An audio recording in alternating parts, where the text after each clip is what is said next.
O daughters of Zion, O Abraham's sons, hear the words of your father, hear his promise of love. I will make you a blessing, so count the stars if you can. You will be a great nation. I will give you this land. I will bring you back home. I'll bring you back home, oh my children. You will no longer roam, lost and alone in the night. There is nothing on earth that could take you away. Once I gather you under my wings, I will bring you all back home again. Though you've wandered like strangers to the ends of the earth, I will see. Bonjour, c'est Ursule. Alors, on est le 15 janvier 2023. Alors, je viens sur la trompette aujourd'hui encore et je viens proclamer le retour de notre Seigneur Jésus-Christ. Amen. Soyez infiniment bénis.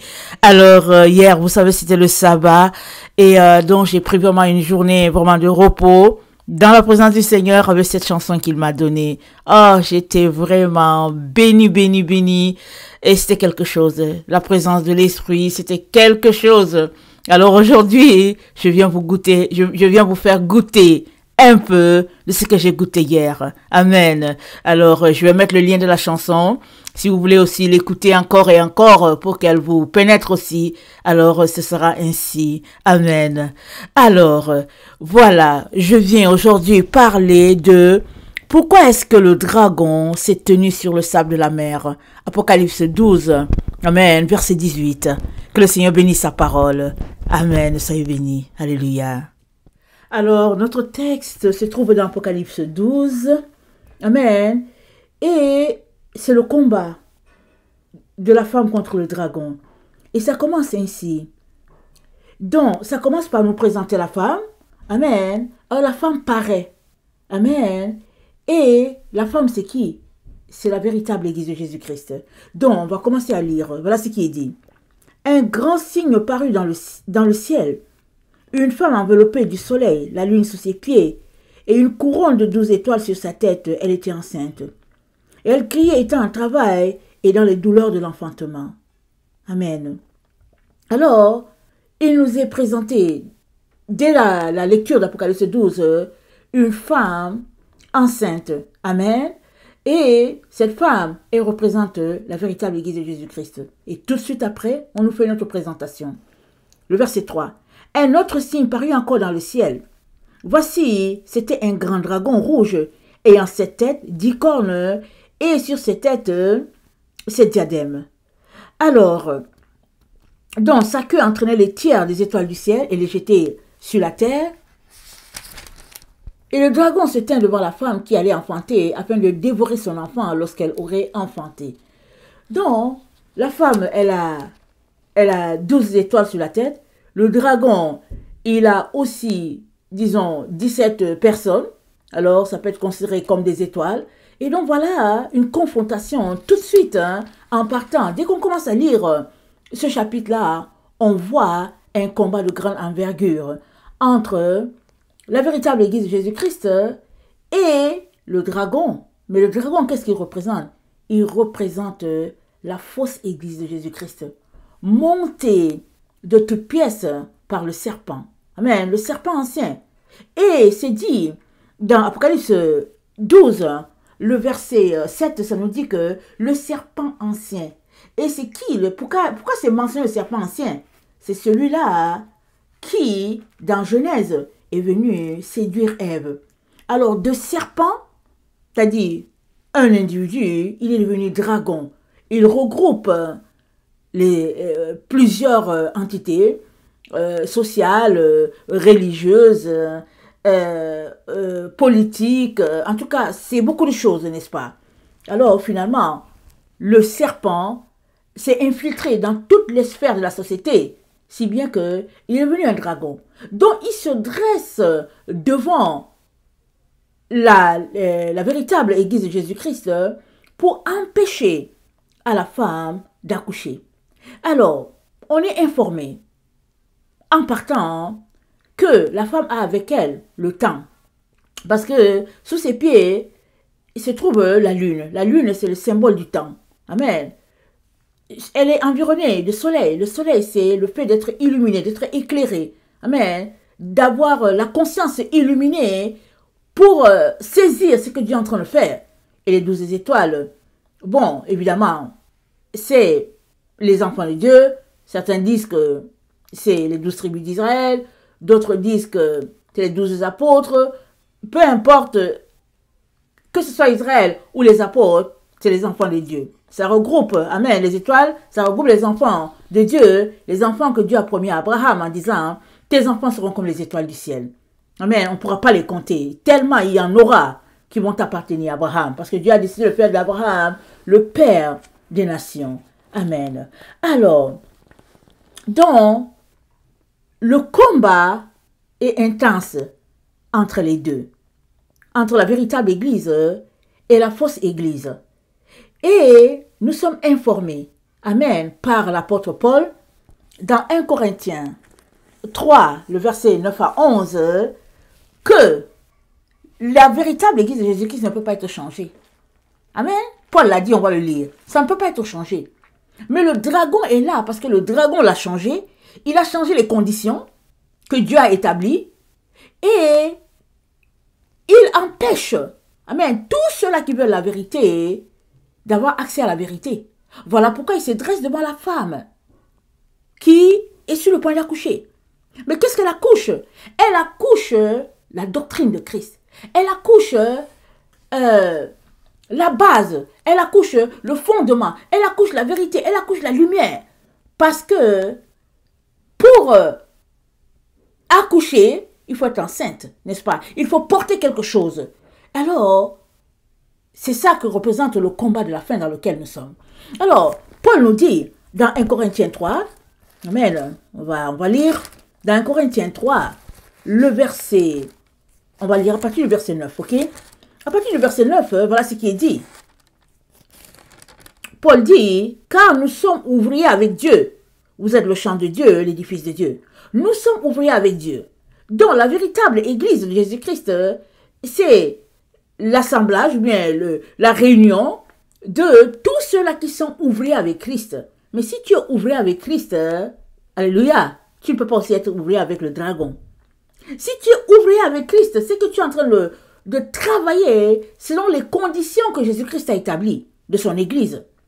On l'a déjà lu dans Ephésiens 5. C'est dit que Christ est le chef de l'Église. Christ est la tête. Il est le chef de l'Église. L'Église et l'Église, si Christ est le chef, amen, c'est-à-dire que l'époux, l'Église, qui est l'autre partie, ne peut pas avoir un autre maître. Amen. Ça doit suivre les normes établies par la tête. Et donc, Paul nous dit donc au verset 10, « Sur la grâce de Dieu qui m'a été donnée, j'ai posé le fondement, comme un sage architecte, et un autre bâtit dessus, mais que chacun prenne garde à la manière dont il bâtit dessus. Car personne ne peut poser un autre fondement que celui qui a été posé, savoir Jésus-Christ. Or, si quelqu'un bâtit sur ce fondement, avec de l'or, de l'argent, des pierres précieuses, du bois, du foin, du chaume, l'œuvre de chacun sera manifestée. Car le jour la fera connaître, parce qu'elle se révélera dans le feu, et le feu éprouvera ce qu'est l'œuvre de chacun. Alléluia et amen. Le feu de Dieu est en ce moment en train d'éprouver tous les enfants de Dieu. Alléluia. Il n'y a pas un enfant de Dieu qui n'est pas en train de passer par ce feu-là. Parce que ce feu est nécessaire. Il est important dans la vie de tout un chacun, parce qu'il est là pour purifier. Alléluia. L'exemple de l'or. L'or n'est pas utilisable tant qu'il n'est pas passé par l'épreuve du feu. Alors Dieu qui nous aime nous fait passer par les épreuves. À la fin, amen, le poids qui sortira de cet or-là, ce sera ça que Dieu va utiliser. Alors si ce qui sort, c'est 24 carats, alléluia, c'est 24 carats qui sera utilisé pour la gloire de Dieu. Si ce qui sort, c'est 6 carats, mais c'est que c'est 6 carats qui sera utilisé pour la gloire de Dieu. Mais toujours est-il que Dieu ne peut pas utiliser et en même temps l'or et la boue. Ça ne se fait pas. Donc c'est important l'épreuve du feu. Alléluia. Alors Paul nous dit donc que la véritable église de Jésus-Christ, elle passe par l'épreuve du feu. Alors le dragon, il se dresse. Le serpent se dresse en avant. Amen. De la femme pour dire, niet, niet, niet, il n'y aura pas d'accouchement ici. Mais qu'est-ce que ça nous dit? Au verset 5, ça dit, mais elle a accouché. Alléluia. Elle a accouché. Ça dit, finalement, les enfants de Dieu, amen, sont en train de pratiquer la doctrine de Christ. Alléluia. Alors, ce combat donc, qui est décrit par l'apôtre Jean, c'est le combat de notre temps. Parce que Jésus-Christ, qui est l'image du Dieu invisible, il est venu sur la terre, il a mis les fondements, il a établi la vérité, il est retourné, il a laissé toutes les consignes aux apôtres pour dire, répandez la vérité. Alléluia. Et ils ont bien répandu la vérité. Mais c'est tout simplement que des individus scrupuleux, œuvrant pour le diable, se sont glissés. Amen. Pour pouvoir éloigner la vérité encore. Et avec le temps, amen, la vérité s'est carrément éloignée et la fausse doctrine s'est imposée. C'est un peu comme dans le milieu économique, n'est-ce pas? Ils disent que la mauvaise monnaie chasse la bonne. Alors c'est comme ça qu'il y a l'inflation sur la terre, finalement, parce qu'un pays peut se retrouver, exemple, à utiliser, je ne sais pas, une monnaie locale. Et puis du jour au lendemain, le pays se retrouve à utiliser le dollar. Alors que le dollar, c'est aux États-Unis. Mais le pays se retrouve à utiliser le dollar américain. Ça veut dire quoi? Ça veut dire que la mauvaise monnaie qui est, dans ce cas ici, le dollar américain, parce que ce n'est pas la monnaie du pays, c'est venu, ça a chassé la monnaie du pays. Alors, ce qui se passe, c'est qu'avec le temps, depuis 2000 ans, la véritable doctrine de Jésus-Christ a été écartée. C'est bien qu'on nous a connectés à toutes sortes de faussetés. Alors, on se retrouve, l'exemple le plus palpant, on se retrouve en tant qu'Église de Jésus-Christ à adorer le Seigneur le dimanche. Alors, pour nous maintenir dans le mensonge, on nous a dit que c'est parce que Jésus-Christ est ressuscité dimanche. Alors, on nous a maintenus là-dedans. Mais si nous retournons au commandement de Dieu, Exode 20, Dieu n'a jamais changé les commandements. Et puis, ce n'est pas les commandements établis par Jésus, hein. C'est les commandements établis par Dieu, par la bouche de Moïse. Alors, ça n'a jamais changé. Sabbat, c'est sabbat. Samedi, c'est samedi. C'est le jour de repos. Pourquoi? Au ciel, le sabbat est observé. Dieu ne va pas se mettre à dire, ok, aujourd'hui, on va observer le sabbat dimanche parce que les gens de l'Occident, la nouvelle génération, eux, leur sabbat, c'est dimanche. Mais non. Le sabbat, c'est sabbat. Il est donc important que nous puissions conjuguer notre prière que Jésus-Christ nous a appelée. Que ta volonté soit faite au ciel, comme elle est faite sur... Non, que ta volonté soit faite sur la terre, comme elle est faite au ciel. Au ciel, il n'y a pas d'autre volonté que la volonté de Dieu. Tout le monde obéit à Dieu.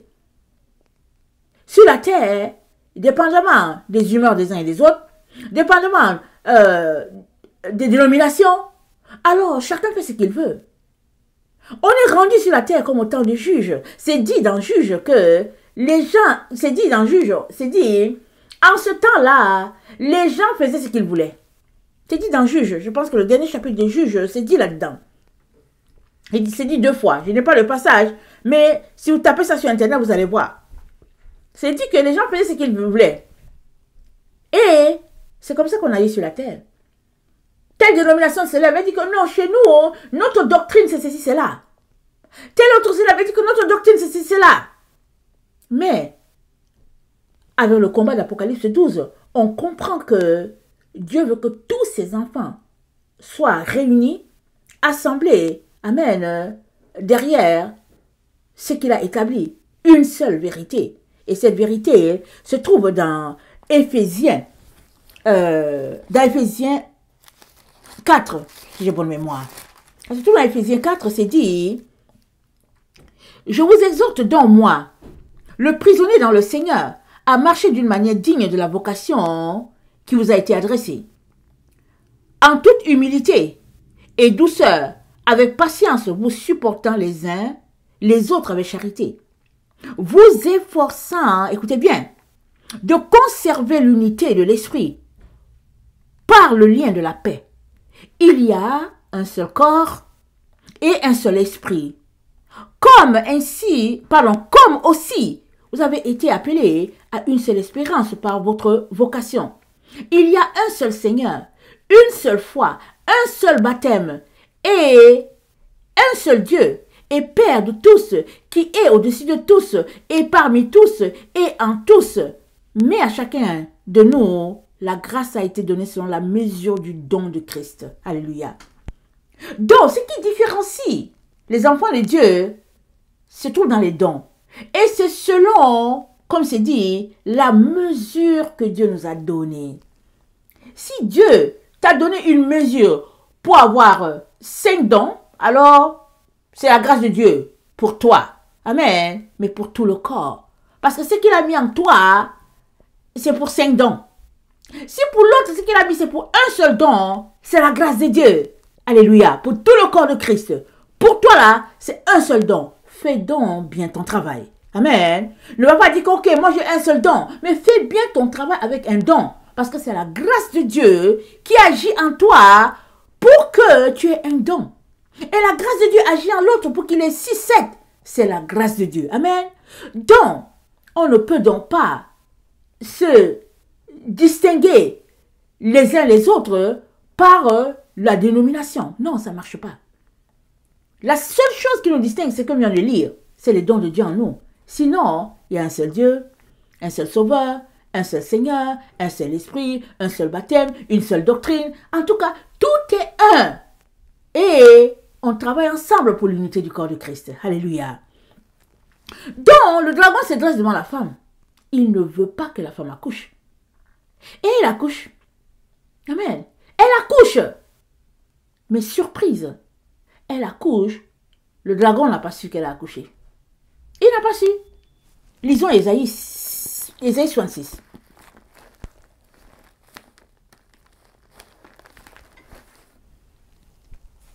Ésaïe 66, le verset 7. Avant d'éprouver les douleurs, elle a enfanté. Avant que les souffrances lui vinssent, elle a donné naissance à un fils. Qui a jamais entendu pareille chose? Qui a jamais vu rien de semblable? Un pays peut-il naître en un jour? Une nation est-elle enfantée d'un seul coup? À peine en travail si on a enfanté ses fils.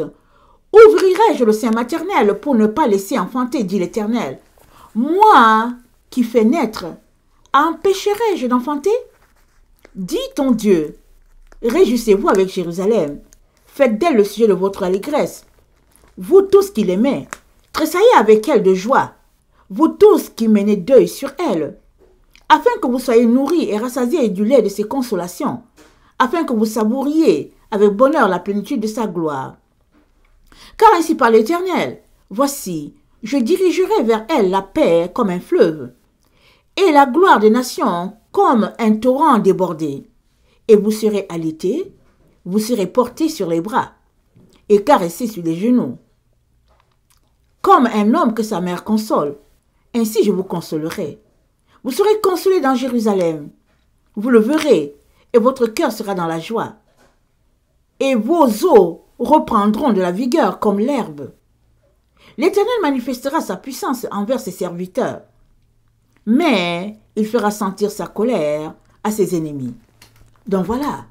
Alors, selon le texte, c'est dit, avant d'éprouver les douleurs, elle a enfanté. C'est-à-dire, elle a enfanté, elle a accouché, et elle a commencé à vivre les douleurs après. Elle a commencé à vivre ses contractions après. Ok? Alors, voilà pourquoi je dis que le serpent n'a pas su qu'elle a accouché.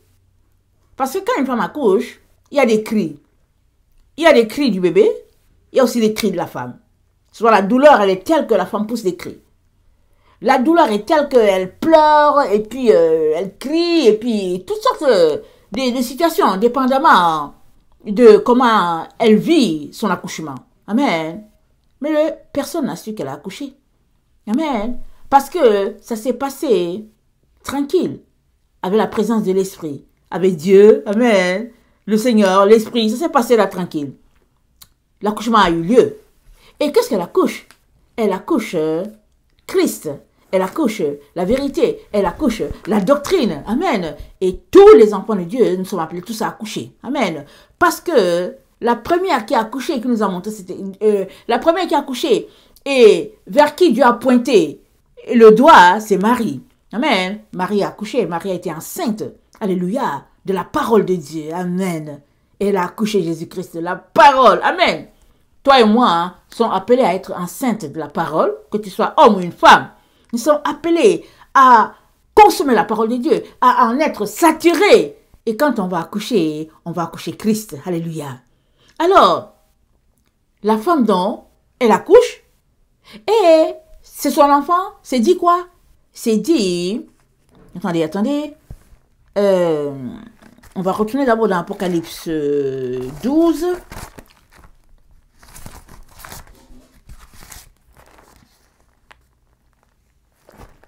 Apocalypse 12.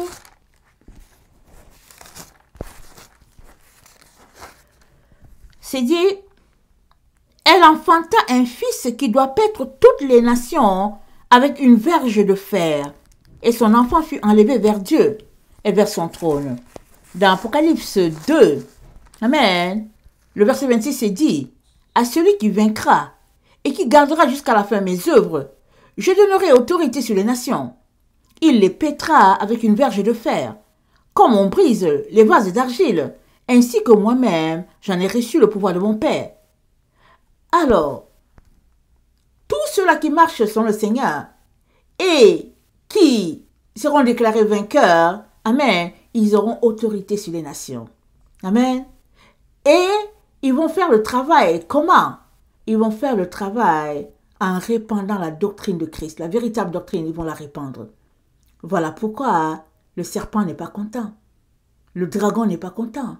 Parce que le serpent, il est devenu énorme. Il a envahi toute la terre. Toutes les sphères de la société. Il a envahi. Et il n'est pas content que la vérité établie par notre Dieu soit. Alors, il se dresse en avant de la femme. Et quand finalement, elle accouche sans qu'il se rende compte, et quand il se rend compte que la femme a quand même accouché, alors c'est dit quoi? Dans Apocalypse 12, le verset 13, c'est dit, quand le dragon vit qu'il avait été précipité sur la terre, il poursuivit la femme qui avait enfanté l'enfant mâle. Et pourquoi est-ce qu'il a été précipité? C'est parce qu'il y a eu un combat. Lisons Apocalypse 12, le verset 10. Et j'entendis dans le ciel une voix forte qui disait, maintenant le salut est arrivé, et la puissance et le règne de notre Dieu, et l'autorité de son Christ, car il a été précipité, l'accusateur de nos frères, celui qui les accusait devant notre Dieu, jour et nuit. Ils l'ont vaincu, à cause du sang de l'agneau, et à cause de la parole de leur témoignage. Ils n'ont pas aimé leur vie jusqu'à craindre la mort. C'est pourquoi réjouissez-vous, cieux, et vous qui habitez dans les cieux, malheur à la terre et à la mer, car le diable est descendu vers vous, animé d'une grande colère, sachant qu'il a peu de temps. Alors, il a peu de temps, c'est pourquoi il est fâché contre la femme. Parce que si la femme réussit à accoucher, c'est grave pour lui. Or, elle a réussi dans le calme, dans le silence. Et pour elle, les choses vont commencer maintenant. Pour la véritable Église de Jésus-Christ, les choses vont commencer maintenant. Les épreuves, les difficultés, et c'est ça, les contractions. Pourquoi est-ce que les choses vont commencer? Parce que le temps que le diable se rende compte, le diable et puis toute son organisation se rendent compte, c'est qu'il y a un groupe là sur la terre qui disent, nous on ne se met pas à genoux. Ils font comme Shadrach, Meshach et Abednego. Ils disent, nous on n'obéit pas. Ils disent que non, nous on prie seulement les samedis. Ça dit qu'il y a un groupe ici sur la terre dont les lois sont différentes de celles des autres. Leurs lois viennent directement du ciel. C'est comme ça qu'ils marchent. Ils sont comme ça. On les reconnaît sur la terre. Alléluia. J'espère que tu fais partie de ce groupe. Amen. Alors je te souhaite de faire partie de ce groupe-là. Amen. Un groupe qui avance. Amen. D'un seul cœur, d'une seule voix, avec Dieu, Jésus-Christ, le Saint-Esprit, la seule doctrine. Ils avancent. Ils ne parlent pas beaucoup, ce groupe-là. C'est un groupe qui ne parle pas beaucoup. Ils avancent seulement. Comment? En mettant en pratique la parole de Dieu. Jésus-Christ nous a parlé de ce groupe-là. Allons-y lire dans Apocalypse 3, le verset 3, le verset 10. Jésus-Christ est content de ce groupe-là. Jésus-Christ aime beaucoup ce groupe-là. Amen. Jésus-Christ dit dans Apocalypse 3, le verset 10, parce que tu as gardé la parole de la persévérance en moi, je te garderai aussi à l'heure de la tentation qui va venir sur le monde entier pour éprouver les habitants de la terre. Alléluia, je viens bientôt. Retiens ce que tu as afin que personne ne prenne ta couronne. Quand il dit personne ne prenne ta couronne, le dragon est dedans. Le serpent est compris parmi les personnes qui ne doivent pas prendre la couronne. Le dragon est dedans. Et lui, il est toute une organisation. Alors, il organise son groupe, amen, pour arracher les couronnes des uns et des autres. Voilà pourquoi tu dois t'accrocher. Et Jésus-Christ a dit quoi? Il dit parce que tu as gardé la parole de la persévérance. On est dans le temps où les vrais enfants de Dieu, eux, tout ce qu'ils ont, c'est la persévérance. Pourquoi? Parce que c'est maintenant qu'ils éprouvent les contractions. C'est maintenant que les contractions battent. C'est-à-dire, les contractions sont intenses sur la terre contre les enfants de Dieu. Parce que la femme a accouché. Amen. Elle a accouché. Malgré toutes les manigances mises en place, elle a accouché. Alléluia. Et c'est dit que pour donc bloquer l'expansion, alléluia, de son œuvre, amen, le dragon se place sur le sable. Amen. Et il se place sur le sable, pourquoi? Il est fâché contre les enfants de la femme, contre tout cela. Amen. Dont les yeux s'ouvrent et puis qui disent que, moi je cherche la véritable doctrine de Christ. Non, merci, moi je vais pratiquer juste la vérité. Le dragon est contre eux. Pourquoi? Parce que la parole est sortie. Elle a dit quoi, la parole? La parole dit, dans Apocalypse 2, le verset 26, à celui qui vaincra et qui gardera jusqu'à la fin mes œuvres, je donnerai autorité sur les nations. Il les pètera avec une verge de fer, comme on brise les vases d'argile. Ainsi que moi-même, j'en ai reçu le pouvoir de mon Père. Donc, les enfants de la femme, alléluia, ils vont répandre la doctrine de Jésus sur la terre. Amen. Et ils vont paître les nations. Voilà pourquoi le dragon est fâché. Il n'est pas content. Il en veut à tout ce groupe-là, à toute cette bande, peu importe l'endroit où ils sont, il en veut à ce groupe-là. Alors, il se tient sur le sable de la mer. On va lire. Donc, c'est dit, Apocalypse 12. Apocalypse 12, voilà ce qui est dit de ce que le dragon a fait. Comme il n'a pas réussi à empêcher la femme d'accoucher, il s'est rendu compte qu'elle a accouché, donc il est fâché contre elle, et c'est dit, verset 17, Apocalypse 12, le dragon fut irrité contre la femme, il s'en va faire la guerre au reste de sa postérité. À ceux qui gardent les commandements de Dieu et qui ont le témoignage de Jésus. Et il se tint sur le sable de la mer. Alléluia. Voilà notre titre. Pourquoi c'est là qu'il se tient? Amen. Il fallait que je vienne jusque-là pour pouvoir répondre à la question. Pourquoi le dragon se tient-il sur le sable de la mer? Amen. Alors, la première des raisons qu'il se tient sur le sable de la mer, voilà ce que c'est dit, verset 17, on dit il est fâché.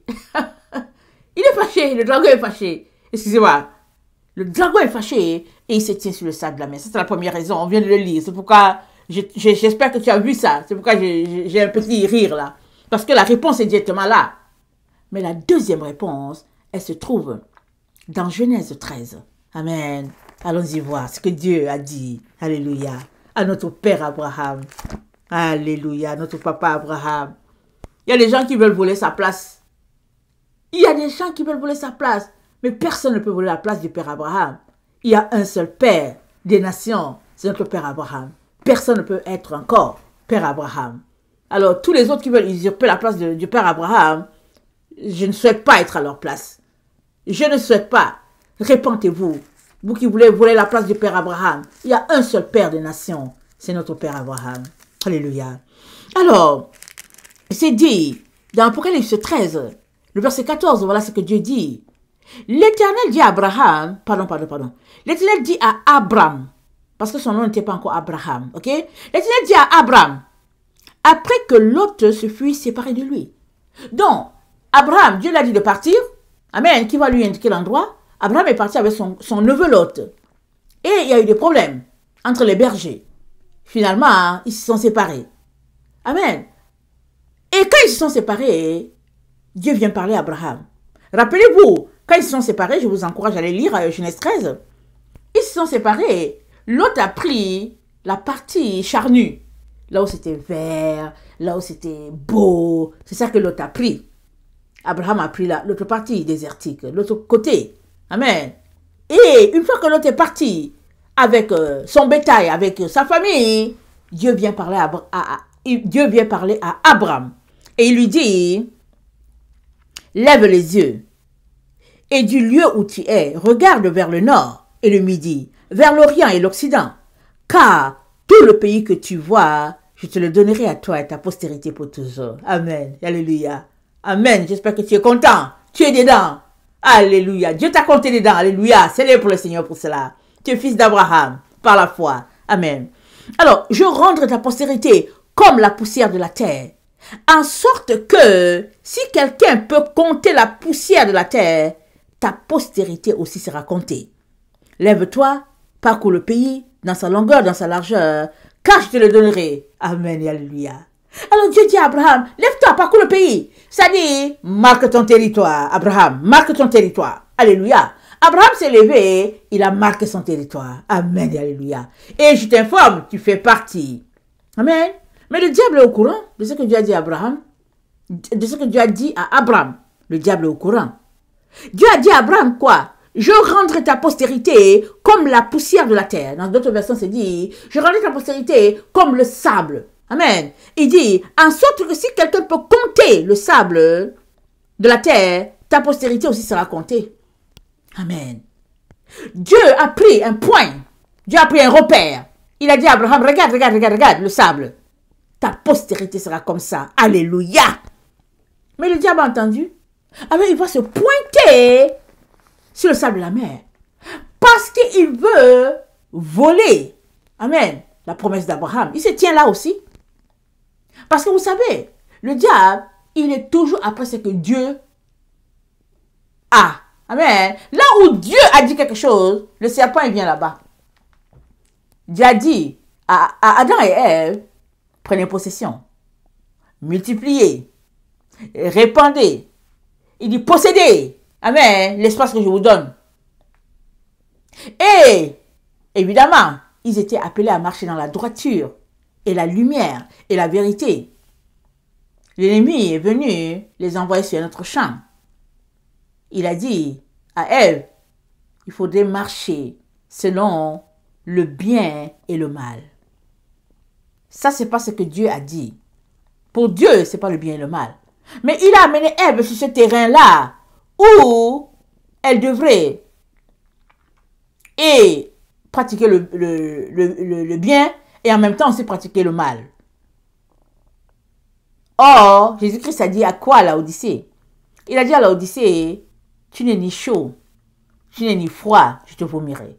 Alors, si tu te retrouves en tant qu'enfant de Dieu à pratiquer le bien et le mal, tu seras tiède. Malheureusement, tu seras vomi. Voilà pourquoi notre Seigneur dit à Laodicée, repens-toi. Repens-toi, je me tiens à la porte.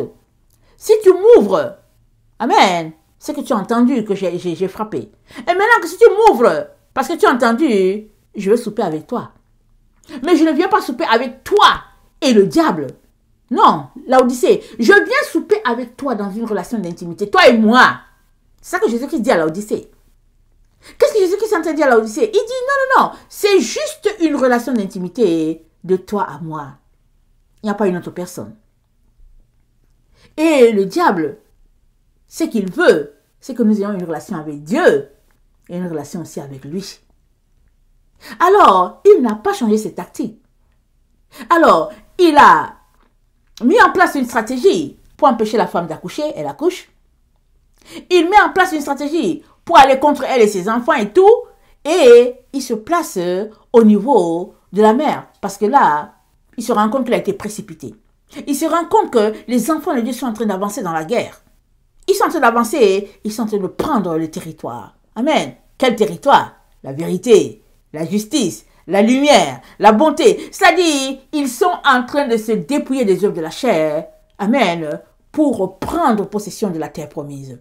Amen. Alors, Dieu a promis à Abraham, il a dit, sa postérité va posséder tout le territoire que Dieu lui a montré. Du nord au sud, de l'est à l'ouest, sa postérité va posséder ça. Ça veut dire quoi? Ça veut dire que la postérité d'Abraham va posséder la terre. Alléluia. Amen. Pas la postérité du serpent. Pas la postérité du dragon. Alors, le dragon, il se pointe là, sur le sable. À l'endroit que Dieu a dit, ta descendance sera comme ça, il se pointe là. Pourquoi? Parce qu'il veut les empêcher. Parce qu'il veut les prendre pour lui. Il est toujours, n'est-ce pas, en compétition, en combat avec ce que Dieu est en train de faire. C'est ça. Mais regardons la bonne partie de cette histoire-là. Alléluia.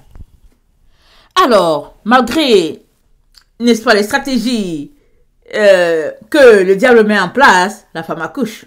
Amen.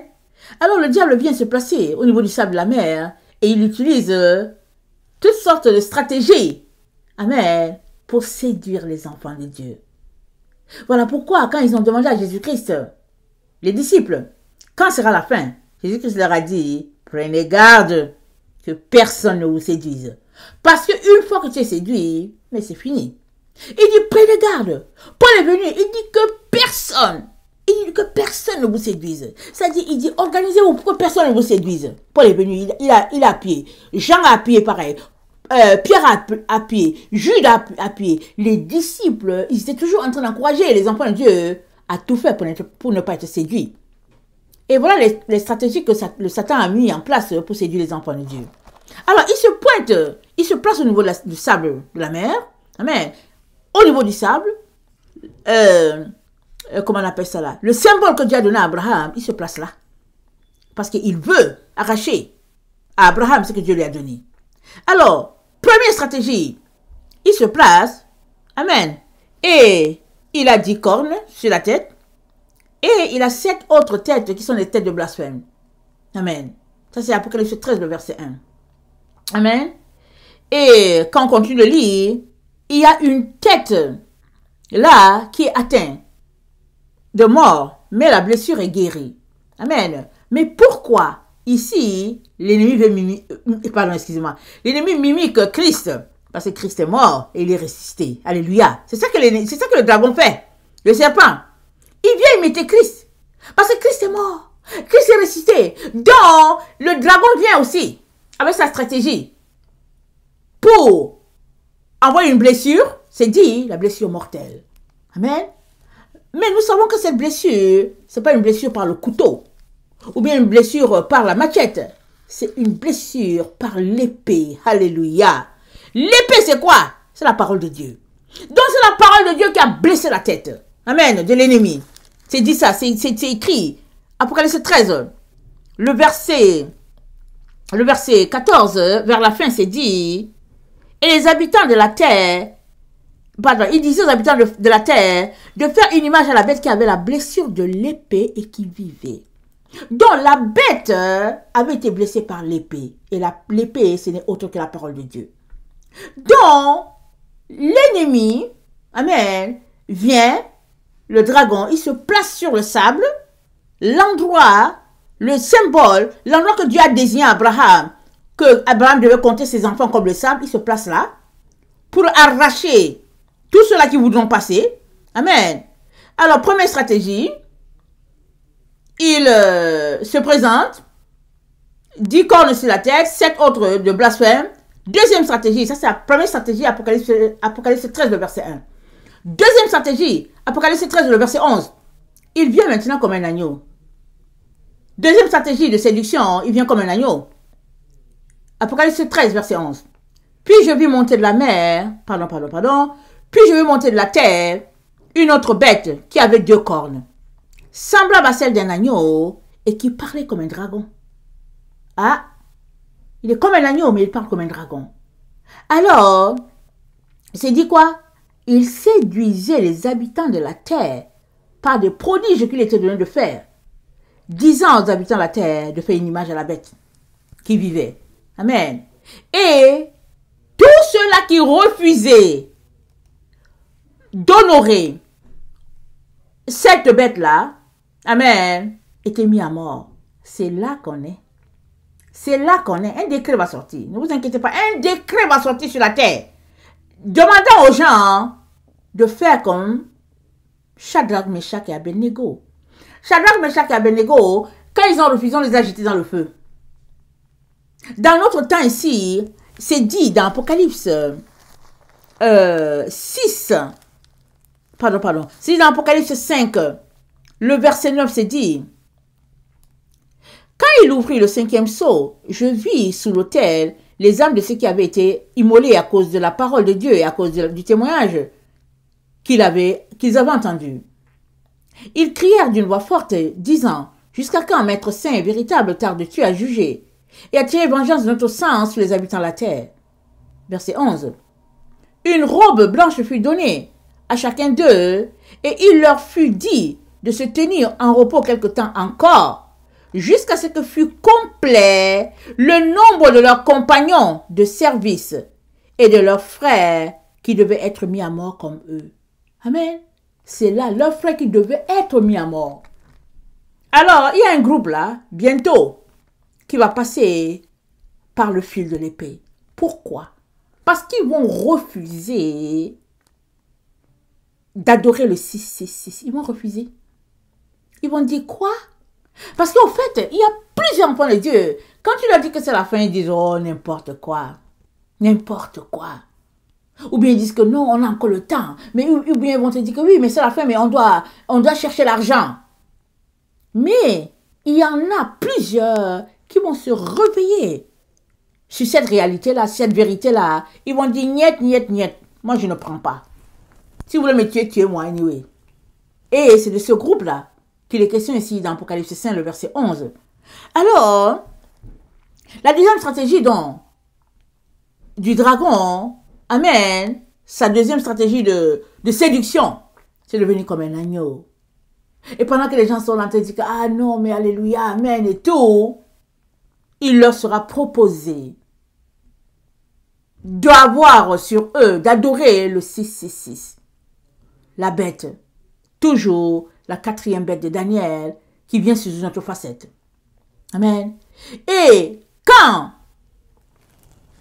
ils auront fini d'exécuter ceux-là qui vont dire non, nous on ne veut pas, ce sera la 3e phase du dragon. Il va se présenter sur une 3e phase, toujours une phase de séduction. Apocalypse 17, le verset 8. La bête que tu as vue était, et elle n'est plus. Elle doit monter de l'abîme et aller à la perdition. Et les habitants de la terre, ceux dont le nom n'a pas été écrit dès la fondation du monde dans le livre de vie, s'étonneront en voyant la bête, parce qu'elle était, et qu'elle n'est plus, et qu'elle réapparaîtra. Évidemment, c'est toujours étonnant de voir quelqu'un qui est mort et puis qui revient. Mais c'est ça qui s'est dit. C'est dit que, ici, la bête va réapparaître. Alors, elle va réapparaître. Amen. C'est dit quoi? C'est dit, c'est ceux. Qu'est-ce qu'il dit? C'est dit, les habitants de la terre, ceux dont le nom n'a pas été écrit dès la fondation du monde dans le livre de vie, ils s'étonneront. Amen. Alors, l'accent est mis ici sur l'étonnement des gens, parce que, en principe, on sait que si on est mort, si quelqu'un est mort, c'est que la personne est morte. Mais dans notre temps ici, l'être humain a développé toutes sortes d'avancements technologiques, de telle sorte que il y a plusieurs personnes qui sont là sur la Terre, au fait, on ne sait pas si c'est des personnes ou bien si c'est, comment on appelle ça, des robots. On le sait très bien. La première fois que j'ai pris conscience de ça, c'est quand le robot Sophie a été présenté à l'humanité et que je me suis dit, ah, ces gens-là, ils ne s'amusent pas. Alors, le robot Sophia, si on n'approche pas l'image de toi, tu peux avoir l'impression que c'est une personne. Alors, eux, ils sont en train de continuer leur recherche, leur développement. Et ce sera une situation comme ça qui sera demandée, amen, aux êtres humains d'adorer. Comme déjà dit, ceux qui refuseront passeront au fil à l'épée. Et, troisième phase, il se présentera à la place politique. Amen. Et on le présente comme une huitième bête. Et c'est dit quoi? Daniel 8, le verset 23, nous parle bien. C'est dit, il va se lever un roi impudent et artificieux. Et c'est dit, sa puissance s'accroîtra, mais non par sa propre force. Il fera d'incroyables ravages, il réussira dans ses entreprises, il détruira les puissants et les peuples des saints. Ça, je suis en train de lire Daniel 8, le verset 23 et 24. Alors, c'est dit quoi? Sa puissance s'accroîtra, mais non par sa propre force. Pourquoi? Parce que c'est encore le système qui sera derrière l'émancipation ou bien l'éclosion de cette personne-là, afin que, amen, elle soit le leader attitré. Pardon, le leader attitré. Voilà, le leader attitré, afin de faire le travail. Parce que c'est écrit. C'est écrit. Amen. Et nous sommes dans le temps où ce qui est écrit est en train de se réaliser. Amen. Il n'y a pas longtemps, j'étais dans la présence du Seigneur, je ne me rappelle plus exactement c'était quoi ma question.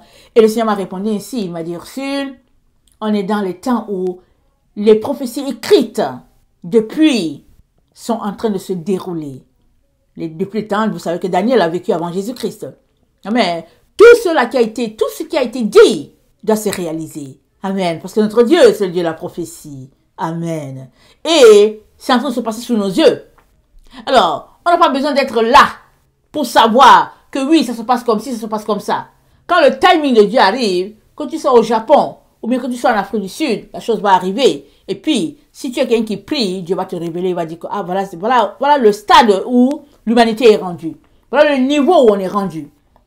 Alors, pour revenir, le dragon se tient sur le sable de la mer. Amen. Il se tient là. Qu'est-ce qu'il regarde? Il se tient là parce qu'il est après les enfants de la femme. Mais qu'est-ce qu'il veut? Il veut les éliminer. Pourquoi? Il les veut à lui. Il se tient là. Amen. Parce qu'il veut détruire. Amen. Ce que Dieu a promis à Abraham. Mais alléluia. Amen. Alléluia. Parce que il va juste réussir à prendre ceux qui sont à lui, au fait. Les vrais enfants de Dieu. Amen. Tu ne peux pas les prendre. Tu ne peux pas les prendre. Amen. Alléluia. Parce que quand ils subissent une défaite, ils se relèvent tout de suite. Parce qu'ils savent qu'ils sont là en mission sur la terre. Et ils doivent se rendre à la maison. Alors Jésus-Christ nous a dit, dans Matthieu 10, le verset 16, voilà ce qu'il a dit. Il faut qu'on le lise bien. Matthieu 10, le verset 16. Il dit ceci. Matthieu 10, le verset 16.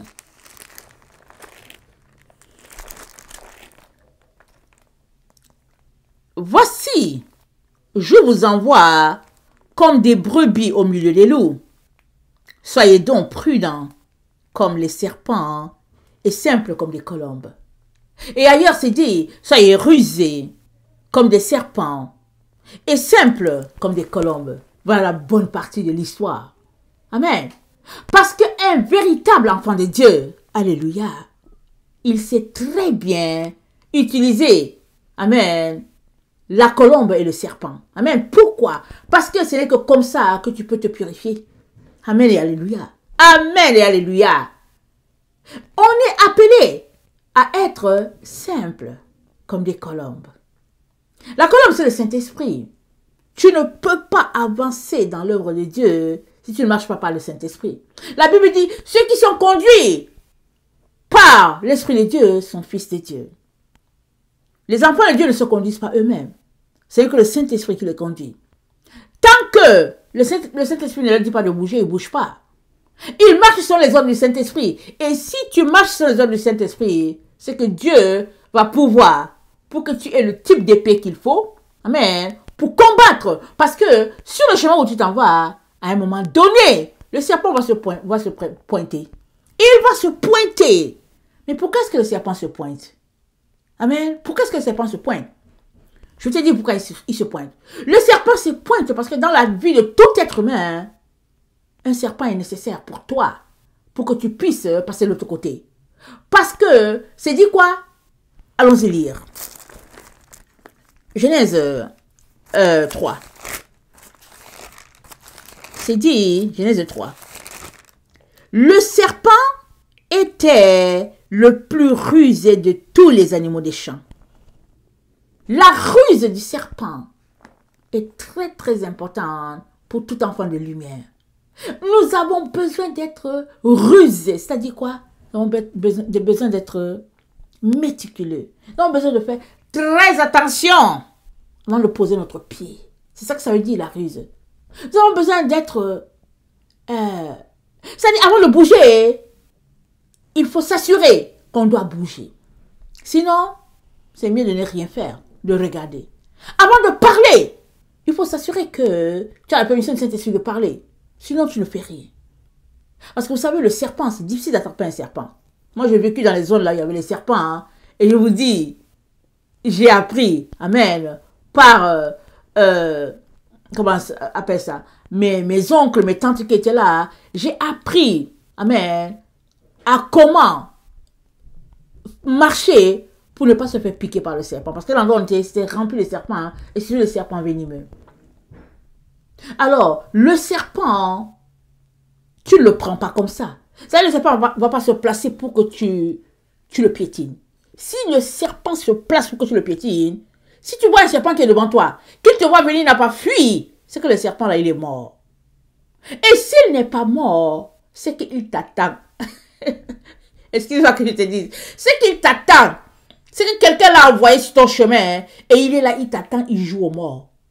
Alors si tu l'as vu, toi aussi tu dois t'éloigner parce qu'il t'attend pour se jeter sur toi. Parce qu'il est capable de faire un bond, vous voyez, comme un ressort pour se jeter sur toi.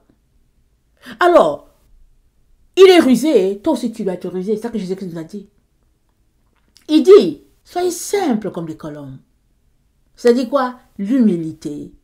Et comme je dis toujours, la personne la plus simple, la plus humble que moi je connais, pas physiquement, c'est la Vierge Marie. Un exemple d'humilité. Notre Seigneur, il est aussi humble, n'est-ce pas? Mais notre Seigneur, c'est Dieu. Alléluia. Mais la Vierge Marie, elle est un exemple d'humilité extraordinaire. Le Seigneur nous dit d'être simple, humble. Ici, simple, c'est le synonyme d'être humble. Il dit, soyez humble, comme des colombes. Mais rusé, comme des serpents, c'est-à-dire, comment on appelle ça? C'est-à-dire de faire attention avant de faire quelque chose. Alors, le serpent il se place sur le sable, il se place là, sur le sable de la mer, dans l'intention de bloquer les enfants de la femme, de les attraper, de les maltraiter, tout, peu importe. Il a trois stratégies.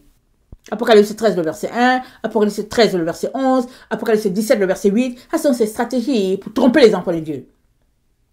Mais, Jésus-Christ nous a dit d'être simple et rusé, mais aussi, Jacob a prophétisé quelque chose sur le serpent. Allons-y regarder. Genèse 49. Il a dit quelque chose dont nous devons nous servir. Amen. Pour pouvoir avancer. Parce que Dieu ne dit rien pour rien. Il a dit à Abraham, je vais rendre ta postérité nombreuse sur la terre. Et maintenant, il dit au petit-fils d'Abraham, va prophétiser, bénis les enfants. Qui peut donner une mauvaise chose à son enfant? Personne. Jacob ne peut pas donner une mauvaise chose à son enfant. Mais en donnant les prophéties, en bénissant, hein, voilà ce que Jacob a dit. Il a dit, au verset 8, il a dit, Judas, tu recevras les hommages de tes frères. Ta main sera sur la nuque de tes ennemis. Les fils de ton père se prosterneront devant toi. Judas est un jeune lion. Tu reviens du carnage, mon fils. Il ploie les genoux. Il se couche comme un lion, comme une lionne qui le relèvera. Amen. Le sceptre ne s'éloignera point de Judas, ni le bâton souverain d'entre ses pieds, jusqu'à ce que vienne le Shiloh et que le peuple lui obéisse. Amen, excusez-moi. Alors, ça c'est Judas. C'est dit quoi? Il attache à la vigne son âne et au meilleur cep le petit de son ânesse. Il lave dans le vin son vêtement et dans le sang des raisins son manteau. Il a les yeux rouges de vin et les dents blanches de lait. Ça c'est Judas. On ne connaît pas tous les détails, n'est-ce pas? Mais prions que Dieu nous donne vraiment de disséquer cette prophétie-là. Alléluia, une prophétie extraordinaire.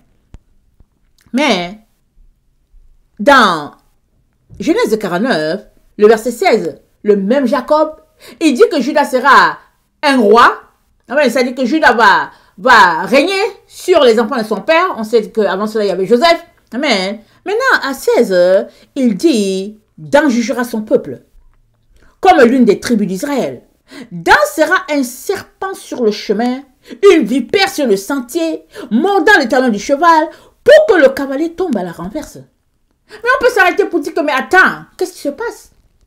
Comment un père peut dire cela de son fils en disant que son fils sera un serpent? Comment? Mais au fait, Jacob n'a fait que dire ce qui est sorti de la bouche de Dieu. Alléluia. Jacob n'est pas venu prophétiser par lui-même. Il a dit ce qui est sorti de la bouche de Dieu. Et Dieu dit dedans que Dan est un serpent. Il sera une vipère. Mais est-ce que c'est Dieu qui a maudit Dan? Non. C'est parce que Dieu a déjà vu que Dan là, c'est ça qu'il va faire. Amen. Et Jésus-Christ, qui aussi Dieu nous a dit, et soyez prudents. Amen.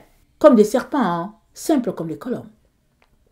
Alors, tout enfant de Dieu, tout enfant de Dieu, tout enfant de Dieu sait, je veux parler de sait, je ne sais pas pourquoi ma bouche s'en va pour soi. Tout enfant de Dieu sait bien manier la colombe et le serpent. Parce que pour avancer avec le Seigneur, tu as besoin du serpent sur ton chemin. Alors, ce n'est pas parce que Jacob est en train de maudire Dan, non. Jacob est en train de dire que Dan va chercher à renverser le cheval de Judas. Mais Judas doit réussir à aller jusqu'à posséder le sceptre, jusqu'à ce que le Shiloh vienne. Judas doit continuer de courir. Judas doit s'organiser pour que le cheval ne tombe pas. Amen. Judas doit s'organiser pour que le cheval ne tombe pas. Et pendant que Judas est en train de s'organiser pour que le cheval ne tombe pas, ou bien pour que le serpent ne morde pas le cheval, amen, Judas va arriver. Il va arriver à destination. Parce qu'il va finir par trouver le chemin qu'il faut prendre pour que le serpent Dan ne le morde pas. Et à la fin, regardez, ça dit il faut faire très attention dans les prophéties. Il faut faire très attention. Quand Jacob a fini de bénir ses enfants, Dieu a dit quelque chose d'extraordinaire. Amen. Je ne veux pas entrer dans tous les détails parce que je n'ai pas pris le texte. Dieu a dit que dans la construction du tabernacle, il a doté une personne de Judas et une personne de Dan pour construire, pour les instruments, pour ce qui est de bâtir le tabernacle. Il a pourvu une personne de la tribu de Judas, une personne de la tribu de Dan pour construire le tabernacle.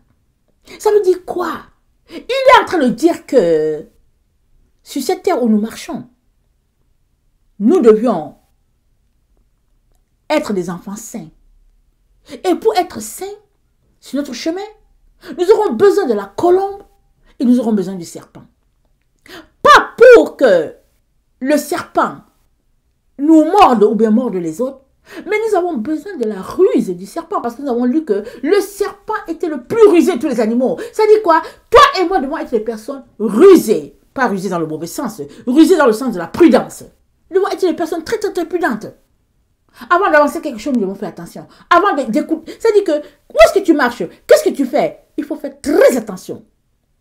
Et ta stratégie de faire attention, Dieu compare cela à la ruse du serpent. Comme je l'ai dit, le serpent, tu peux pas l'attraper. Hein. Tu ne peux pas l'attraper. Si tu attrapes le serpent, hein, c'est qu'il est déjà mort. C'est qu'il est déjà blessé. Et qu'il est incapable de se déplacer. Mais si tu es en train de passer, tu vois un serpent qui est là, qui fait comme s'il est mort. Fuis. Fuis.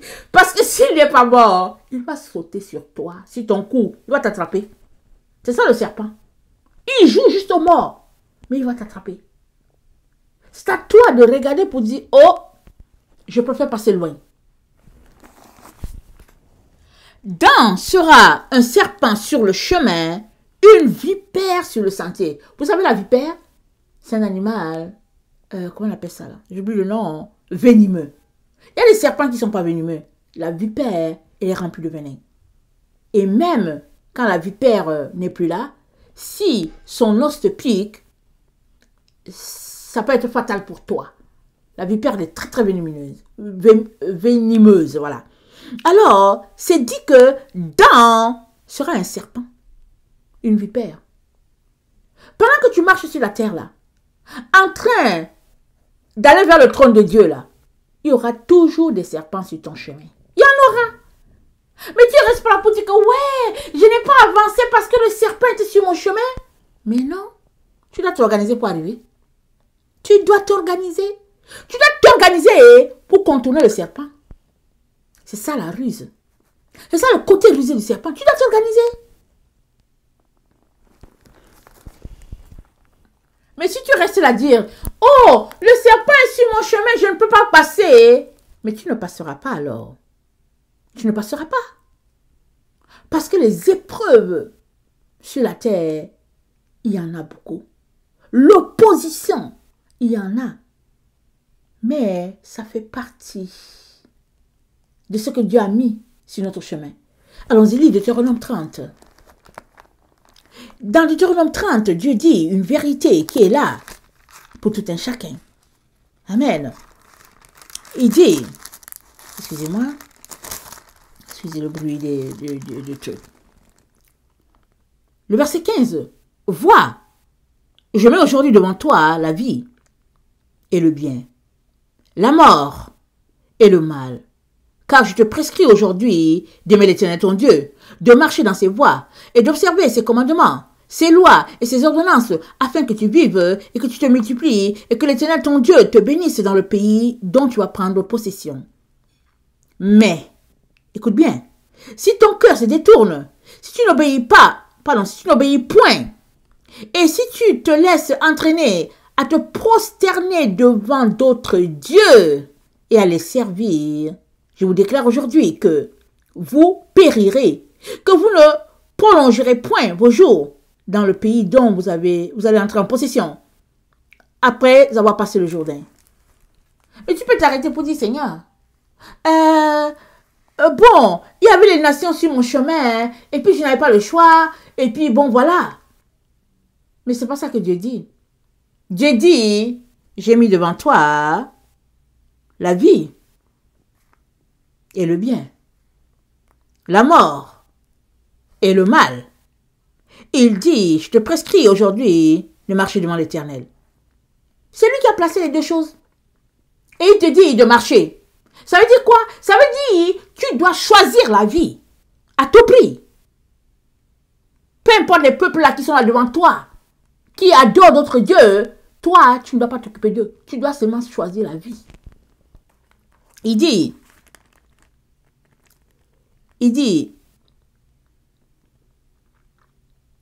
le verset 19, il dit, j'en prends aujourd'hui à témoin contre vous le ciel et la terre. J'ai mis devant toi la vie et la mort, la bénédiction et la malédiction.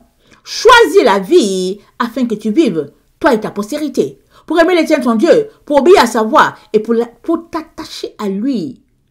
Car de cela dépend de ta vie et la prolongation de tes jours. Et c'est ainsi que tu pourras demeurer dans le pays que l'Éternel a juré de donner à tes pères, Abraham, Isaac et Jacob. C'est Dieu qui a mis devant toi la vie et la mort. Il dit, la bénédiction et la malédiction. Il dit, choisis la vie. C'est-à-dire, pendant que nous sommes en train de marcher sur la terre, Dieu nous observe. La colombe est là, le serpent est là. Qu'est-ce que tu vas choisir? Est-ce que tu vas choisir de marcher sur le serpent? Et vas-tu dire à Dieu, Dieu, c'est parce que tu as mis le serpent sur la terre, mais le serpent est là, il doit être là. Le serpent est là sur la terre, comme la colombe, elle est là. Mais Dieu te dit, choisis la colombe. Amen. Choisis la colombe, c'est ça qu'il est en train de te dire. Mais alors que tu choisis la colombe, il te dit, sers-toi de la ruse du serpent pour avancer. Alléluia. Sers-toi de la ruse qui est là pour avancer. C'est-à-dire, quand tu dois avancer, avance. Quand tu dois contourner le serpent, contourne-le. Mais ne va pas collaborer avec lui. Hein, pour dire que, après tout, Dieu, c'est toi qui as mis le serpent. Non. Alors, voilà la grâce de Dieu pour toi et moi. Le dragon se tient là sur le sable de la mer. Il se dit que ouais, il va avoir les enfants de Dieu parce qu'il est là à l'endroit que Dieu a dit à Abraham. Abraham, compte le sable, compte, tes enfants seront comme ça. Et le dragon se tient là pour venir prendre possession de ce que Dieu a donné à Abraham. Alléluia. Mais les vrais enfants de Dieu, ils vont dire au dragon, on ne te connaît pas, hein. On ne te connaît pas. On a un seul Père, c'est l'Éternel des armées célestes. Alléluia. Et on ne va pas te suivre. Non. Nous appartenons à la femme. Nous appartenons à la femme. Nous sommes les enfants de la femme. Et la femme, où se trouve-t-elle? Elle est à la porte de l'Est. Alléluia. Merci Seigneur. La femme, elle n'est pas à l'ouest. Hein? Elle n'est pas à l'ouest. L'église de Jésus-Christ n'est pas née à l'ouest. L'église de Jésus-Christ est née en Orient. L'église de Jésus-Christ est née à l'est. L'église de Jésus-Christ, ce n'est pas la doctrine que l'Occident a répandue sur la terre. Parce que l'ouest, c'est Ésaïe. C'est la Rome. C'est Romains, les Romains. Amen. C'est tous ceux-là qui se sont assemblés pour s'opposer à Jacob. L'Est, c'est Jacob. Et le salut, il vient de là. Amen. On vient de lire. Jacob a béni ses enfants. Il a dit, le sceptre ne s'éloignera pas de Juda. Et nous savons que Jésus-Christ est venu. Il est venu par Juda. Il est venu, il est mort sur la croix. Son sang a coulé. Et il a dit, si quelqu'un vient à moi, amen, qu'il renonce à lui-même, qu'il se charge de sa croix, amen, il pourra me suivre. Il sera mon disciple. Si quelqu'un fait ça, il sera mon disciple. Et si quelqu'un refuse de faire ça, il ne sera pas mon disciple. Parce que refuser de porter sa croix, de renoncer à soi, de suivre Jésus-Christ, c'est tout simplement accepter de suivre le serpent, de suivre le dragon. Donc le dragon, là où il est là, il s'est tenu sur le sable là, il va juste emporter ses enfants à lui. Parce qu'il met en place des stratégies pour séduire les enfants, les descendants d'Abraham. Mais les descendants d'Abraham, ils ont reçu une consigne. On leur a dit de marcher selon la colombe et le serpent. Donc, chaque jour, ils ont appris à marcher, amen, selon la simplicité de la colombe et la ruse du serpent. Ils ont appris à marcher. Chaque jour, quand ils se lèvent, ils marchent selon ce principe-là. Ils font très attention. Parce qu'ils savent qu'ils peuvent facilement tomber. Alors, le dragon qui est là sur le sable, il est là pour tromper juste ses enfants à lui. Parce que les enfants de la femme ne seront pas trompés. Ils vont regarder, ils vont bien voir que c'est un dragon. Ils vont voir que c'est le dragon. Ils vont le trouver. Ils vont savoir que c'est le dragon. Malgré ces stratégies qu'il met en place pour séduire les enfants de Dieu vont reconnaître les ruses du serpent. Et ils vont dire, ici, là, ça ne marche pas. Alors, nous sommes à ce carrefour-là. Amen. Et le Seigneur vient aujourd'hui nous encourager une fois de plus encore à savoir utiliser ce qui est nécessaire pour nous. Amen. Dans ce temps de combat où nous sommes. Ne nous jetons pas dans la gueule du serpent. Comme ça. Il est appelé le rusé. C'est dit quoi? Le serpent était le plus rusé des animaux des champs. Mais toi, amen, tu dois être plus rusé. Pourquoi? Tu as le Saint-Esprit. Tu dois savoir discerner où se trouve le vrai, où se trouve le faux. Tu dois savoir discerner. Voilà pourquoi je vais terminer avec ça. Dans 2 Thessaloniciens, dans Éphésiens 5, le verset 6, Paul a dit que personne ne vous séduise par le vain discours. Car c'est à cause de ces choses que la colère de Dieu vient sur les fils de la rébellion. Les faux discours. La colère de Dieu s'abat sur les fils de la rébellion. Pourquoi les faux discours? Parce que les faux discours, ça conduit automatiquement chez le serpent, chez le diable, chez le dragon. Il dit que personne ne serait pas séduit par les vains discours. Et dans 2 Thessaloniciens 2, alors que le peuple pensait que Jésus-Christ était venu, Paul leur dit que personne ne vous séduise d'aucune manière. Amen. Parce qu'il faut d'abord que l'apostasie soit venue et qu'on ait vu le fils de perdition. Et on est dans le temps où le fils de perdition, il va faire son apparition. Amen. Pourquoi? Il a un travail à faire. Il a un travail à faire. On vient de lire la prophétie dedans. La prophétie de Jacob à Dan. Il dit Dan va juger son peuple. Mais c'est qui le peuple de Dan? Le peuple de Dan, c'est qui le peuple de Dan? Le peuple de Dan, c'est tous ceux-là qui ont décidé de marcher selon le serpent. C'est eux les peuples de Dan. Le Seigneur nous a dit quoi? Il a dit, soyez simples comme des colombes, rusés comme des serpents. Mais le peuple de Dan, c'est tous ceux-là qui ont décidé qu'ils vont marcher comme le serpent, c'est tout. Parce que le serpent, amen, si tu marches selon le serpent, ça veut dire que tu marches juste selon tes intérêts à toi. Tu marches juste selon ton cœur. Tu marches juste selon tes passions à toi, ton égoïsme, ton égocentrisme. Tu marches juste selon ce que toi tu as pensé de faire. C'est tout. Et si c'est comme ça que tu marches, tu vas appartenir au serpent, tu vas appartenir au dragon, tu vas appartenir à l'organisation. Dieu ne veut pas cela pour toi. Tout de suite, il te dit, répands-toi. Répands-toi, c'est comme ça que tu marches. Il dit, arrange ça le plus rapidement. Parce qu'il n'y a plus le temps. Il n'y a plus le temps. On est déjà dans le temps de l'apostasie. Amen. On est dans ce temps-là. Et on est dans le temps où